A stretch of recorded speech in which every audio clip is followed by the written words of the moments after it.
আমরা এই মুহূর্তে রয়েছি প্রধান উপদেষ্টার বাসভবন যমুনার সামনে। আপনারা দেখছেন এখানে কিন্তু তাবলিগ জামায়াতের যে মাওলানা সাদপন্থী যারা রয়েছে তারা কিন্তু এই প্রধান উপদেষ্টার বাসভবনের সামনের যে সড়কটি রয়েছে সেই সড়কটিতে কিন্তু তারা অবস্থান করেছে এবং এই সড়কটি এবং কাকরাইল মসজিদ এলাকায় কিন্তু তাদের অবস্থান। তো তারা আজকে এখানে অবস্থান নিয়েছে এক দফা দাবি নিয়ে। সেই এক দফা দাবি হলো মাওলানা সাদ সাহেবকে কিন্তু এখানে এই বাংলাদেশে আসার জন্য অনুমতি দিতে হবে এবং এই নিয়ে কিন্তু গত শুক্রবার তাদের এখানে যেই জমায়েত হয়েছিল গত শুক্রবারে, সেই জমায়েতেও তারা আমাদেরকে যেমনটি জানিয়েছে যে এই জমায়েতেও তারা একটি দরখাস্ত দিয়েছিল প্রধান উপদেষ্টা বরাবর।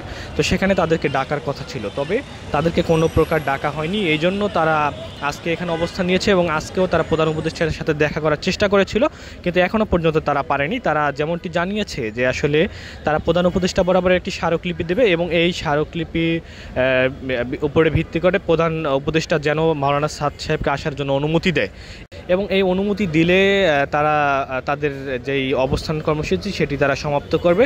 আমরা এখানে যারা উপস্থিত হয়েছেন তাদের কয়েকজনের সাথে কথা বলে শুনবো আসলে যে তাদের আজকে এখানে অবস্থান কেন।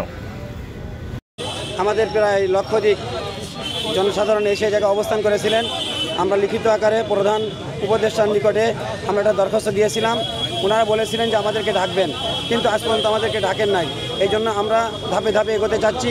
আমাদের আমির সাহেবকে আনার জন্য যা করতে হয় তাই করব। আমাদের এই মুভমেন্ট বাড়তেই থাকবে, আমাদের উত্তেজনা বাড়তেই থাকবে, আমাদের ভদ্রতা সভ্যতা দেখাতে থাকবো আমরা। কিন্তু আমরা অনুরোধ করব যেন আমাদেরকে ভদ্র দেখে দুর্বল না মনে করে, যেন আমরা ভদ্রতা দেখাতে চাই। আমরা এই জায়গায় এরকম বাংলাদেশের সুনাগরিক থাকতে চাই। আমরা চাই যে আমাদের আমির সাহেবকে আনার অনুমতি দিয়ে দেওয়া হোক।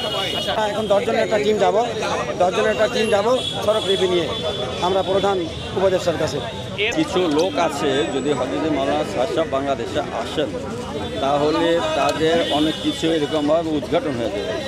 তার অর্থ হলে হযরত যে কোরআন হাদিসের আলোকে এরকমভাবে সাহাবাদের রেফারেন্স দেওয়া, এরকম কোরআনের আয়াতের রেফারেন্স দেওয়ার কথা বলেন, যেই কথাগুলো আলহামদুলিল্লাহ এরকম মজবুতি আছে।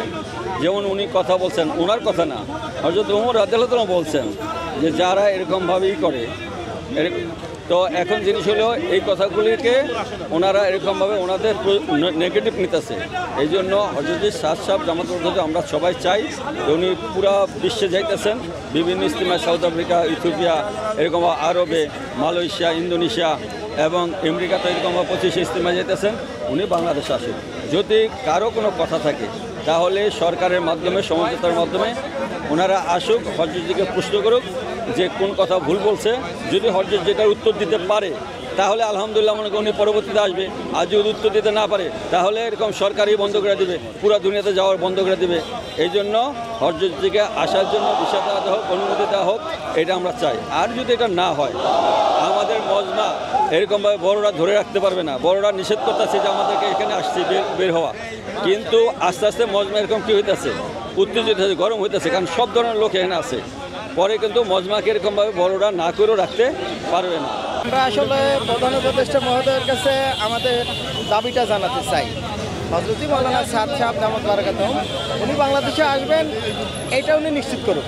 এরপরে এখান থেকে আমরা বের হয়ে আমরা সচিবালয়ে যাইব। আমরা স্বরাষ্ট্র উপদেষ্টা মহোদয়ের কাছেও এই স্মারকলিপিটা দিব।